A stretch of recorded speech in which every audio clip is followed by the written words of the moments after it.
Hello everyone. आज question number 8 देखते हैं 13.3 से। क्वेश्चन है water in a canal 6 metre wide and 1.5 metre deep. एक कैनाल है, नहर, जो कि 6 मीटर वाइड है और 1.5 मीटर डीप है। Is flowing with the speed of 10 kilometre per hour. How much area will it irrigate in 30 minute if 8 centimetre of standing water is needed. मतलब 30 minute में कितना एरिया किसी फील्ड का irrigate किया जा सकता है। ठीक, तो अब ये तो डिपेंड करता है कि जो कैनाल में जो वाटर फ्लो हो रहा है उसकी स्पीड पर। ठीक, वाटर की स्पीड क्या है? 10 किलोमीटर पर आवर। तो सबसे पहले क्या करते हैं, इस किलोमीटर पर आवर को मीटर पर मिनट में लाते हैं, क्योंकि उसमें टाइमिंग 30 मिनट की दी गई है इसलिए मिनट में, और जो विड्थ और डेप्थ दी गई है कैनाल की वो मीटर में। तो इसको क्या किया, 1 किलोमीटर में 1000 मीटर होते हैं वो नोट कर दिया, और 1 आवर में 60 मिनट होते हैं वो नोट कर दिया। इससे ये क्या हुआ, मीटर पर मिनट में आ गया। सॉल्व कर लिया, 500/3 metre per minute. Width canal की 6 मीटर है, डेप्थ 1.5 मीटर है। 1.5 को 3.2 भी लिख सकते हैं। ठीक है, देखिए हो क्या रहा है कि इस नहर में पानी बह रहा है और वो 10 किलोमीटर पर आवर की स्पीड से। तो अगर इस नहर से अगर हम किसी खेत की सिंचाई करना चाहें तो 30 मिनट में कितना एरिया हम इरिगेट कर सकते हैं, और वो भी जो इरिगेटेड एरिया हो उसमें जो स्टैंडिंग वाटर भरा हुआ पानी हो वो 8 सेंटीमीटर की हाइट का हो। तो मतलब अब थोड़ी देर के लिए इमेजिन करिए, मान लीजिए कुछ एरिया है जो इरिगेट हुआ है जिसमें 8 सेंटीमीटर स्टैंडिंग वाटर है, तो वो शेप कौन सा लेगा? क्यूबॉइड। ठीक है ना, कोई भी फील्ड है तो मान लीजिए रेक्टेंगुलर शेप में है वो, तो स्टैंडिंग वाटर 8 सेंटीमीटर है, तो हाइट तो मुझे पता है, उसकी लेंथ और ब्रेड्थ तो पता नहीं है, तो लेंथ इनटू ब्रेड्थ क्या हो जाएगा, यही एरिया ऑफ द फील्ड हो जाएगा। वही हमको फाइंड करना है कि एरिया कितना इरिगेट कर सकते हैं। तो जो उसमें फील्ड वाटर होगा फील्ड में, उसका जो टोटल वॉल्यूम आएगा वो वॉल्यूम इक्वल होगा किसके, कैनाल में जो वाटर फ्लो हो रहा है 10 किलोमीटर पर आवर की स्पीड से 30 मिनट में कितनी, 30 मिनट में जिस लेंथ तक का वाटर फ्लो हो जाएगा। देखिए जरा क्वेश्चन को समझने की कोशिश करिए। ये जो फिगर ने बनाया है कैनाल के लिए कि कैनाल जो है वो ऐसे फ्लो हो रही है लेंथ में ऐसे, जिसकी ये विड्थ हो गई 6 मीटर और डेप्थ 1.5। ठीक है ना, और ये हमने फील्ड के लिए बनाया है कि जिसका ये एरिया है मान लीजिए बेस, और ये 8 सेंटीमीटर स्टैंडिंग वाटर है। ठीक, तो देखिए length of water in canal in 1 minute. जब speed of water 500/3 metre per minute है, मतलब कैनाल में जो वाटर है वो 500/3 मीटर 1 मिनट में फ्लो कर जाता है। यानी 1 मिनट में कितनी लेंथ वाटर की है, 500/3 मीटर। तो 1 मिनट में लेंथ ऑफ वाटर कितनी है, 500/3। तो हमको तो 30 मिनट की बात करनी है ना, 30 मिनट का इरिगेशन होना है, तो 30 मिनट में कितना हो जाएगा, इंटू 30 कर दीजिए, यानी 5000। ठीक है ना, तो यानी कि 30 मिनट में कैनाल में जो वाटर की लेंथ आ रही है वो 5000। और कैनाल भी किस शेप में, क्यूबॉइड की शेप में है, क्योंकि उसमें विड्थ है, डेप्थ है और लेंथ। ठीक, लेंथ हो गई है 5000, विड्थ और डेप्थ हमें पता है। तो 5000 मीटर की डिस्टेंस में जो टोटल वॉल्यूम ऑफ वाटर, जितना वाटर है उसका वॉल्यूम क्या हो जाएगा, L into B into H, जिसमें L ये लेंगे, बी 6 ले लेंगे, H 1.5, 45,000 मीटर क्यूब। इतना वॉल्यूम वाटर 30 मिनट में फ्लो कर जाएगा, इतना। और 30 मिनट तक ही इरिगेशन होना, यानी इतना वाटर फील्ड में आ जाएगा। तो जब फील्ड में इतना वाटर आ जाएगा तो जो उसमें स्टैंडिंग वाटर जो शेप लेगा क्यूबॉइडल, तो उसका भी एरिया क्या, उसका वॉल्यूम कितना होगा, जितना कि ये वाटर है, क्योंकि इतना ही वाटर वहां जा रहा है। अब देखिए we need standing water 8 centimetre, 8 centimetre means 8/100 metre में चेंज करिए इन द फील्ड। देखिए volume of water for irrigation, irrigation के लिए जो वाटर चाहिए उसका वॉल्यूम जो होगा वो इक्वल होगा volume of water flowed in 30 minute. 30 minute में जितना वाटर फ्लो हुआ है उसके, क्योंकि वही फ्लोड वाटर फील्ड में आएगा, तो वो तो हमें पता है 45,000। और जो वॉल्यूम ऑफ वाटर इरिगेशन के लिए उसका क्या होगा, length into breadth into height. ठीक, जिसमें लेंथ इंटू ब्रेड्थ क्या बनाएंगे, एरिया, तो irrigated area into height. Height हमें पता है 8/100, इसको उधर ले गए सॉल्व किया, तो एरिया इरिगेटेड आ गया 562500 मीटर स्क्वायर। आंसर हेक्टेयर्स में अगर देना है तो 1 हेक्टेयर इक्वल होता है 10,000 मीटर स्क्वायर। 10,000 से डिवाइड कर दीजिए, 56.25 हेक्टेयर्स, इतना एरिया इरिगेट हो जाएगा 30 मिनट में। 9 नंबर क्वेश्चन देखिए, इसमें क्या है, एक कैनाल है, कैनाल में एक सिलेंड्रिकल पाइप लगा दिया गया है, उस पाइप के थ्रू वाटर फ्लो होगा और फ्लो होकर के ये फील्ड में एक रखा हुआ टैंक है सिलिंड्रिकल, इस टैंक को ये फिल करेगा, मतलब ये पाइप कैनाल से वाटर को लेकर इस टैंक को फिल करेगा, ठीक है ना। इस सिलिंड्रिकल टैंक की हाइट जो है 2 मीटर है, डायमीटर 10 थी तो रेडियस 5 हो गई। तो इस टैंक को फिल होने में कितना टाइम लगेगा? If the speed of the water is 3 kilometre per our, और ये जो पाइप है इसका डायमीटर 20 है, मीन्स इसकी 20 सेंटीमीटर है, तो रेडियस 10 सेंटीमीटर हो जाएगी। इसको मीटर में चेंज कर लेते हैं, 100 से डिवाइड कर दे, 1/10 मीटर इसकी रेडियस हो गई। Radius of cylindrical tank capital R 5, height of cylindrical tank 2 metre, speed of water 3 kilometre per hour है, तो इसको भी मीटर पर मिनट में चेंज कर लिया, 1000 से मल्टीप्लाई और 60 से डिवाइड करके 50 मीटर पर मिनट आ गया। अच्छा ये देखिए, ये स्पीड ऑफ वाटर है, मतलब जो इस पाइप में वाटर फ्लो हो रहा है वो 50 मीटर पर मिनट, मतलब 1 मिनट में वाटर 50 मीटर की डिस्टेंस को ट्रैवल कर लेता है। तो length of water that flows in 1 minute, this is 50 metre. तो अब 50 मीटर लेंथ है उसकी, उस लेंथ में जो पूरा वाटर आएगा उसका वॉल्यूम क्या होगा? क्योंकि ये वाटर इस पाइप के थ्रू आ रहा है, तो पाइप का शेप सिलिंड्रिकल है, तो वाटर का भी शेप सिलिंड्रिकल हो जाएगा। तो volume of water that flows in 1 minute, this is equal to pi R square, इसीलिए हमने सिलेंडर के वॉल्यूम का फार्मूला यूज किया है। अब वैल्यूज पुट कर देंगे, पाई आर की वैल्यू 1/10 चूंकि सिलिंड्रिकल पाइप के लिए, और एच उसकी लेंथ कितनी है 50, तो ये 10 × 10 100, 50 2 जा 100, ठीक है ना। तो π/2 मीटर क्यूब, यानी कि 1 मिनट में इतने मीटर क्यूब वाटर फ्लो होता है। अब देखिए volume of tank pi R square use किया, वो वॉल्यूम निकाले 50 पाई आ गया, ठीक है ना, आर और एच यूज करके। अब जो हमें चाहिए क्या है कि अगर 3 किलोमीटर पर आवर की स्पीड से वाटर फ्लो हो रहा है तो इस टैंक को फिल होने में कितना टाइम लगेगा, ये पता करना है। तो देखिए इसके लिए क्या करें, इस टैंक के वॉल्यूम को 1 मिनट में जितना वाटर फ्लो हो रहा है उससे डिवाइड कर दें, तो रिक्वायर्ड टाइम आ जाएगा। Required time is volume of tank upon volume of water that flows in 1 minute. तो वॉल्यूम ऑफ टैंक 50 पाई है और वाटर फ्लोज इन 1 मिनट, ये π/2 है, पाई अपॉन का 2 ऊपर आ गया, पाई कैंसिल कर दीजिए, 50 × 2, दिस इज 100 मिनट टाइम लगेगा। व्हाट इज सिस्टम आपको देखिए, ये जो यहाँ फिगर आप बनी हुई आप देख रहे हैं, अगर मैं इसको ऐसे ऊपर बढ़ाऊँ यहाँ और इसको ऐसे, तो आपको लग रहा होगा ये तो एक कोन ही बन जाएगा। हाँ, ये कोन बनेगा अगर हम किसी कोन को उसके बेस के पैरेलल कट करते हैं एनीवेयर, कहीं से भी, ठीक है ना। तो जो नीचे का जो पोर्शन आपको मिलता है, ऊपर जो मिलता है वो तो एक कोन ही होता है, नीचे जो पोर्शन मिलता है वो फ्रस्टम ऑफ कोन होता है, मतलब बकेट शेप में मोस्टली आपने देखा होगा।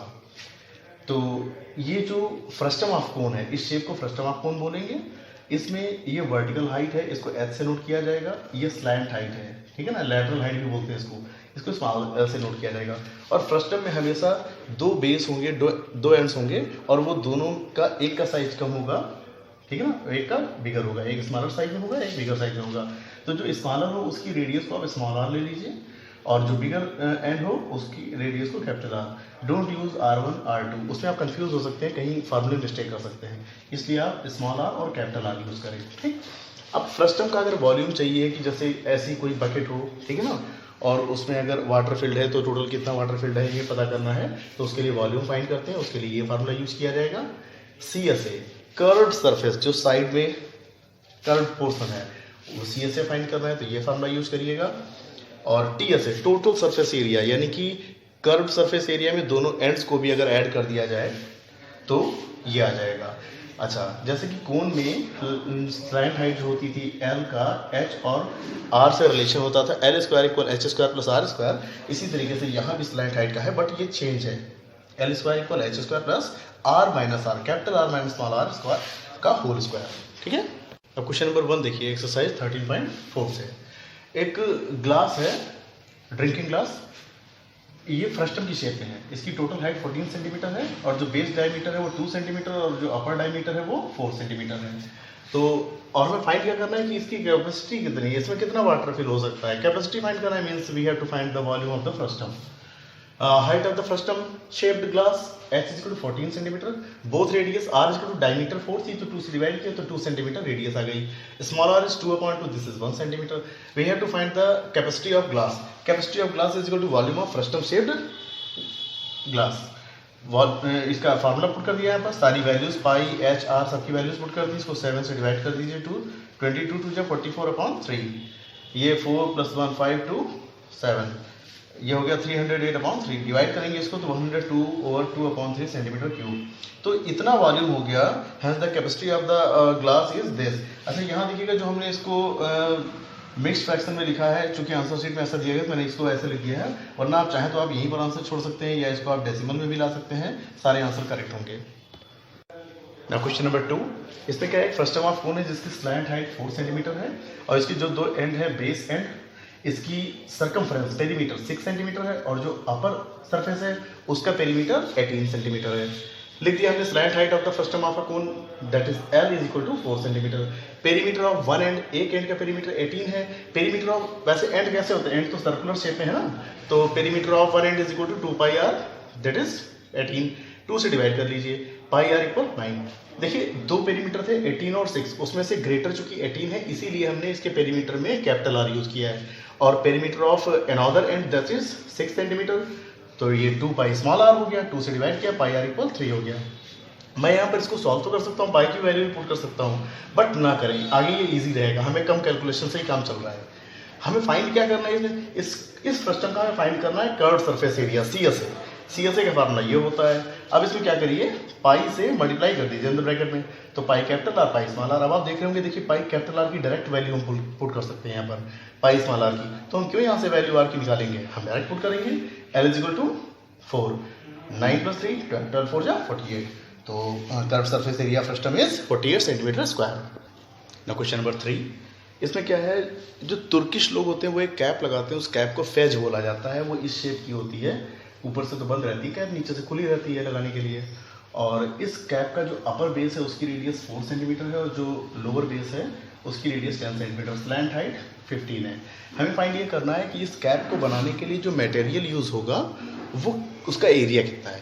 तो इस कैप को बनाने के लिए मटेरियल कहाँ लगेगा, देखिए लोअर बेस तो ओपन रहेगा, एक तो उसके कर्व्ड सरफेस पर लगेगा और एक अपर बेस पर लगेगा, तो हम कर्व्ड सरफेस ऑफ फ्रस्टम, ये फ्रस्टम शेप है इसलिए CSA ऑफ फ्रस्टम फाइंड कर ले और उसमें ऐड कर दें area of upper base. Upper base किस शेप में है, वो सर्कल की शेप में है विद स्मॉल r रेडियस, ठीक है ना। तो देखिए slant height of cap that is L is equal to 15, radius capital R है 10, रेडियस स्मॉल r है 4 centimetre. We have to find the area of material used in making the cap, तो required area is equal to क्या हो जाएगा, CSA of frustum plus area of upper base. फार्मूले put कर दिए, अब क्या किया, पाई यहाँ से हमने कॉमन बाहर निकाल लिया है, ठीक है। अब इसके बाद में सारी वैल्यूज पुट कर दी, ठीक है, small r capital R L पाई सारी वैल्यू, और फिर इसको सॉल्व कर लिया इजली। 10 + 4 14 इंटू 15 210, ये R 4 था तो 4 का स्क्वायर 16 इसमें ऐड कर दिया, 210 में 226 इसका मल्टीप्लाई। आप चाहें तो इसको डिवाइड करके डेसिमल भी आंसर दे सकते हैं, बट आंसर शीट में ऐसा इसीलिए मैंने ऐसा लिख दिया है 710/2/7। Hence area of material used in making cap is 710/2/7 centimetre square. Question number 4 देखिए एक्सरसाइज 13.4 से। इस क्वेश्चन में क्या है, एक कंटेनर है जो कि फर्स्ट टर्म ऑफ कोन की शेप में है और इसकी हाइट 16 सेंटीमीटर और अपर जो टॉप है उसकी रेडियस 20 सेंटीमीटर है और लोअर जो बेस है उसकी रेडियस 8 सेंटीमीटर है। हमको पता ये करना है कि अगर मिल्क का रेट अगर 20 रुपये पर लीटर हो तो जो इसमें मिल्क फिल किया जाएगा पूरे कंटेनर में उस टोटल पूरे मिल्क की कॉस्ट कितनी होगी। तो उसके लिए हमें क्या करना होगा, पहले इसका वॉल्यूम फाइंड करना होगा। तो पहले तो इसकी H capital R small r को हमने नोट कर दिया यहाँ पर, रेट ऑफ मिल्क भी लिख दिया है, और ये नेक्स्ट पार्ट अभी क्वेश्चन में एक और है, रेट ऑफ मेटल सीट भी उसका भी यूज़ होना है, वो भी आगे बताएंगे। तो देखिएगा हमें इसमें जो टोटल मिल्क आएगा उसकी कॉस्ट अगर चाहिए तो उसके लिए हमें पहले इसका वॉल्यूम फाइंड करना होगा। वॉल्यूम ऑफ कंटेनर जो कि फर्स्ट टर्म ऑफ कोन की शेप में है इसलिए वॉल्यूम ऑफ कंटेनर ये फार्मूला यूज़ करिए, सारी वैल्यूज इसमें H, पाई और R की पुट की हैं। पाई की वैल्यू 3.14 यूज़ की जाएगी क्योंकि क्वेश्चन में गिवन है। इसको इतना सॉल्व करने पर, मल्टीप्लाई करने पर ये इतना आया, ये आया सेंटीमीटर क्यूब में, बट जो मिल्क का रेट हमको पता है वो तो रुपीज़ पर लीटर में पता है, यानी इस वॉल्यूम सेंटीमीटर क्यूब को पहले हम लीटर में चेंज करेंगे। लीटर में चेंज करने के लिए हमें पता होना चाहिए कि 1000 सेंटीमीटर क्यूब 1 लीटर के इक्वल होता है। तो जो ये सेंटीमीटर क्यूब में वॉल्यूम है इसको अगर मैं 1000 से डिवाइड कर दूं तो जो वैल्यू मिलेगी वो लीटर्स में आ जाएगी, ठीक है ना। 1000 से डिवाइड करने का मतलब हो गया डेसिमल को 3 डिजिट शिफ्ट कर देना लेफ्ट साइड में, तो ये 10.44992 लीटर्स, इतने लीटर मिल्क यानी कि इस फ्रस्टन शेप्ड कंटेनर में फिल्ड है। तो cost of 1 litre milk is equal to ₹20 की तो रेट है, तो कॉस्ट ऑफ इतना जो ये लीटर मिल्क है इसकी कॉस्ट कितनी हो जाएगी, 20 से मल्टीप्लाई कर देंगे, मल्टीप्लाई करने पर इतना आया। क्योंकि डेसिमल के बाद ये जो है लगभग इक्वल हो रहा है 1 के, तो 1 इधर ऐड कर दी। इसको अगर हम छोड़ दें तो ये 8 को 1 ऐड कर देना पड़ेगा, 209 हम इसको अप्रॉक्सीमेटली लिख सकते हैं। ये दिस इज द आंसर। क्योंकि इस कंटेनर की हमको जो मेटल शीट यूज हो रही है उसका भी एरिया फाइंड करना है। कंटेनर में मेटल शीट लग कहाँ पर रही है, तो उसका जो कर्व सरफेस है लेटरल साइड वाला और जो बेस है उसमें मेटल शीट लग रही है, ऊपर से तो खुला ही हुआ है। तो हमें इसकी मेटल शीट का अगर हमें कॉस्ट फाइंड करना है तो हमें पहले मेटल शीट जितनी लगी उसका एरिया फाइंड करना होगा। वो एरिया कैसे आएगा, पहले तो सी एस ऑफ फ्रस्टम वो फाइंड कर लें और प्लस उसमें ऐड क्या कर दें, एरिया ऑफ बेस, बेस जो सर्कुलर है पाई आर स्क्वायर। अच्छा, जो सी एस ए है उसमें चूंकि फार्मूला उसका होता है pi L R plus R, उसमें एल यूज होता है। चूंकि अभी हमें एल तो पता नहीं तो पहले तो हम लेटरल हाइट जो है उसकी वो फाइंड कर लेते हैं। एल इक्वल क्या होता है, root H square plus R minus R का होल स्क्वायर। ये कैसे आएगा, सारी वैल्यूज पुट कर लीजिए। एच की वैल्यू 16 है, उसका स्क्वायर 256 हो गया। R minus R means 20 minus 8 this is 12। 12 का स्क्वायर कितना हो जाएगा, 144 ऐड कर दीजिए, कितना आएगा 400, और 400 का स्क्वायर रूट कितना होता है 20। अब क्या करते हैं, एरिया मेटल शीट फाइंड करना है तो C S of frustum plus area of base. C S of frustum ये हो गया, एरिया ऑफ बेस ये हो गया, सारी वैल्यूज पुट किया, सॉल्व करेंगे मल्टीप्लाई करके, इतना सेंटीमीटर स्क्वायर मेटल शीट आएगी। अच्छा, मेटल शीट का जो रेट था वो क्या था, ₹8 पर 100 सेंटीमीटर स्क्वायर, मतलब 100 सेंटीमीटर स्क्वायर जो शीट है उसका कॉस्ट कितनी है, ₹8 है। Since cost of 100 centimetre square metal sheet is equal to ₹8, तो 1 सेंटीमीटर स्क्वायर के लिए कितना हो जाएगा, 8/100 हो जाएगा। और हमारे पास है कितने सेंटीमीटर स्क्वायर, इतने हैं, तो इसके लिए इतने से मल्टीप्लाई कर दिया जाएगा। अब इसको जब सॉल्व किया तो 156.7488 आया। अब ये 7488 है, अगर हम 4 के बाद की डिजिट्स को अगर छोड़े तो ये चूंकि 5 या 5 से बड़ी डिजिट है इसलिए ये 1 प्लस हो जाएगी, तो ये 5 लिख सकते हैं 4 को हम। तो यानी 156 रुपीज़ 75 पैसे इतनी कॉस्ट आएगी मेटल शीट की। क्वेश्चन नंबर 5 देखिएगा, इसमें क्या है, एक कोन है, राइट सर्कुलर कोन, ठीक है, उसकी हाइट 20 सेंटीमीटर है और जो वर्टिकल एंगल है ये पूरा इतना, ये 60 डिग्री है, ठीक है ना।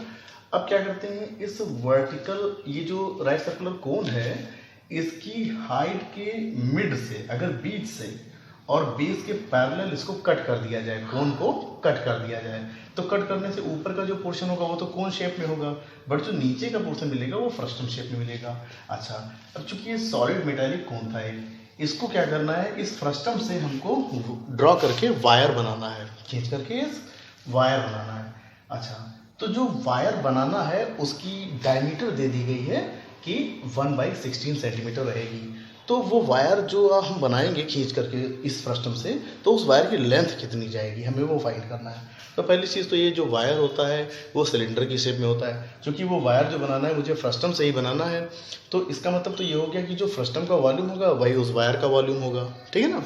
तो सबसे पहले हम फ्रस्टम के वॉल्यूम की तरफ बढ़ने की कोशिश करते हैं। फ्रस्टम का वॉल्यूम पता होने के लिए हमको हाइट चाहिए होती है h, जो कि हमें पता है क्योंकि जब ये बीच से इसको प्लेन से कट किया गया है, तो जब टोटल हाइट 20 थी तो ये कितनी बची 10। हाइट तो पता है हमें, लेकिन इस फ्रस्टम की जो ये रेडियस है और जो ये रेडियस है, ठीक है ना, ये भी नहीं पता है। इनको फाइंड करने के लिए जो ये एंगल दिया गया इसका यूज़ किया जाएगा। देखिए, आप क्वेश्चन की डिटेल में आगे बढ़ते हैं। हाइट ऑफ कोन जो AC है वो h 20 सेंटीमीटर हो गई। Vertical angle of cone GAD ये पूरा एंगल कितना है 60 डिग्री। अच्छा, एक बात और आपको बताएं कि जो वर्टिकल हाइट होती है ये इस वर्टिकल एंगल को बाइसेक्ट करती है इन राइट सर्कुलर कोन, ठीक। तो ये एंगल कितना हो जाएगा 30, इसीलिए हम तुरंत लिखते हैं this implies that angle CAD is equal to 30 degree. ये जो CAD एंगल होगा ये 30 डिग्री हो जाएगा, ठीक। अच्छा, diameter of wire 2R is equal to 1/16, तो R कितना हो जाएगा 2 से और डिवाइड कर देंगे 1/32 सेंटीमीटर हो जाएगा। Length of wire we have to find. Cone, since cone is cut from mid of AC के मिड से, तो क्या होगा, ये जो AE होगी, देखिएगा AB इक्वल BC, ये AB कर दीजिए, AB equal BC is equal 20/2, this is 10, ठीक। हैंस हाइट ऑफ फ्रस्टम हमने अभी पहले ही बताया था आपको, ये जो BC है ये हाइट ऑफ फ्रस्टम है, इसको H डैश से नोट कर रहे हैं फ्रस्टम की हाइट को, ये 10 सेंटीमीटर हो गई। अब क्या करते हैं, थोड़ी ट्रिग्नोमेट्री का यूज़ है। इन ट्रायंगल ABE इसमें tan 30 का यूज़ करते हैं। In triangle ABE tan 30, tan क्या होता है perpendicular upon base, for this angle perpendicular is BE and BAC is AB, तो BE अपॉन AB हो जाएगा। BE we don't know BE, तो BE क्या है, वही तुम्हारी रेडियस है, यही तुम्हें पता करना है। इसको R1 ले रहे हैं, इसके प्लेस पे R1 पुट किया, और AB तो हम जानते हैं वो 10 है, अपॉन में 10, और tan 30 की वैल्यू 1/√3 होती है, तो 10 से इधर मल्टीप्लाई कर दीजिए, तो R1 इक्वल क्या हो जाएगा 10/√3। ऐसे ही पूरा ट्रायंगल ACD अगर हम ले लें तो इसमें tan 30 इज इक्वल टू क्या हो जाएगा CD अपॉन AC। CD क्या है, वो भी रेडियस है, उसको R2 से हमने नोट कर लिया। AC 20 है पूरी हाइट, 20/√3 ये R2 हो जाएगी।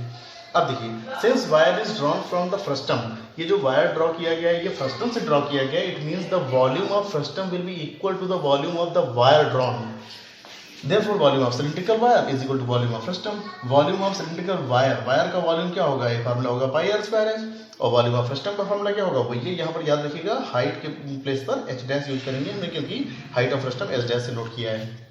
सारी वैल्यूज पुट कर दीजिए, पाई तो यहाँ से रिमूव कर दीजिए दोनों तरफ से, और क्या करिएगा, जो r की वैल्यू 1/32 है, ठीक है ना, इसको क्या करिए इधर मल्टीप्लाई कर दीजिए, तो h इज इक्वल टू हो जाएगा 32 इंटू 32 इंटू 10, और अपॉन में ये 3 आ जाएगा, और ब्रैकेट के अंदर ये R1 R2 इनकी वैल्यूज पुट की गई है यहाँ से, तो इनका सबका सम कितना आ जाएगा 2461 700/3।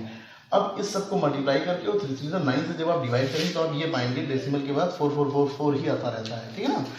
ये चूंकि आ गया सेंटीमीटर में, बड़ी वैल्यू है, मीटर में चेंज कर लेते हैं क्योंकि आसान रहेगा। मीटर में चेंज करने के लिए 100 से डिवाइड करना पड़ेगा, 100 से डिवाइड करने के बाद ये 2 zeros जब हम हटाएंगे तो ये डेसिमल यहाँ से शिफ्ट होकर के 2 डिजिट लेफ्ट में शिफ्ट हो जाएगा।